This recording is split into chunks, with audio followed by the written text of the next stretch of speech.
কিডনিতে পাথর জমে গেছে, নালি চিকন হয়ে গেছে, প্রোস্টেট অনেক বড় নালি বন্ধ করে দিচ্ছে, এগুলো একটা কিডনি নিজস্ব রোগ। সবচেয়ে যে বড় কারণে কিডনি নষ্ট হয় সেটা হলো ডায়াবেটিস মেলাইটাস। মনে রাখতে হবে যে ডায়াবেটিস হলো কিডনির জন্য সবচেয়ে ক্ষতিকারক। কিডনি ড্যামেজ এটা আসলে কি কি কারণে হয়? কিডনি ড্যামেজ বলতে বা কিডনি নষ্ট হয়ে যাওয়া বলতে মূলত মানুষ মনে করে যে কিডনি নষ্ট। আমরা আসলে শব্দটাকে একটু মডিফাই করে বলি যে কিডনি দুর্বল। যখন প্রতিটি কিডনির আসলে কার্যকর ক্ষমতা আছে সেইটা থেকে যত কমে যায়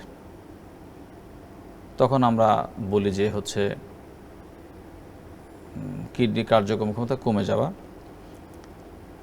এটাকে আমরা হিসাব করি গ্লোমেরুলার ফিল্ট্রেশন রেট, মানে প্রতি মিনিটে কিডনি কতটুকু মানে ফিল্টার করতে পারেন, করে প্রস্রাব উৎপাদন করতে পারেন। হিসাব করে দেখা গেছে যে কিডনির স্বাভাবিক কার্যকর ক্ষমতা হচ্ছে 125 millilitre per minute per metre square. এখন এই 125 থেকে যত কমতে থাকে কিডনি দুর্বলতা তত বেশি প্রকাশিত হতে থাকে।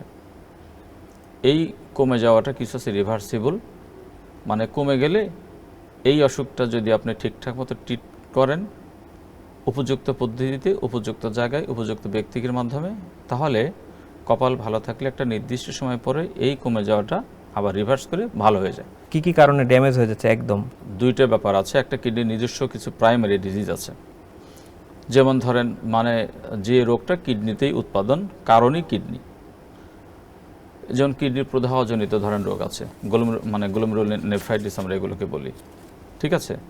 কিছু অটোইমিউন ডিজিজ আছে, যেমন আপনার হচ্ছে লুপাস নেফ্রাইটিস আছে। কিছু আছে জন্মগতভাবে যেমন অ্যালপোর্ট সিনড্রোম আছে। কিছু আছে যেমন vesicular ureteric reflux, PUJ obstruction, stricture urethra. কিছু আছে অবস্ট্রাকটিভ কজ, যেমন কিডনিতে পাথর জমে গেছে, নালি চিকন হয়ে গেছে, প্রোস্টেট অনেক বড় নালি বন্ধ করে দিচ্ছে, অথবা নিউরোজেনিক ব্লাডার, প্রস্রাব কাজ করতে পারতেছে না, প্রস্রাবগুলো কিডনিতে জমে জমে ব্যাকফুল হয়ে প্রেশার সৃষ্টি করে কিডনির কাজটা নষ্ট করে দিচ্ছে। এগুলো একটা কিডনির নিজস্ব রোগ। এর বাইরে হচ্ছে সবচেয়ে যে বড় কারণে কিডনি নষ্ট হয় সেটা হলো ডায়াবেটিস মেলাইটাস। মনে রাখতে হবে যে ডায়াবেটিস হলো কিডনির জন্য সবচেয়ে ক্ষতিকারক। ডায়াবেটিস আপনারা জানেন যে চুলের গোড়া থেকে শুরু করে পায়ের নখ পর্যন্ত প্রত্যেকটা জায়গায় তার পার্শ্ব প্রতিক্রিয়া আছে, কিন্তু ভয়ঙ্কর এবং ডিভাস্টেটিং যে পার্শ্ব প্রতিক্রিয়াগুলো আছে তার মধ্যে একটা কিডনি নষ্ট।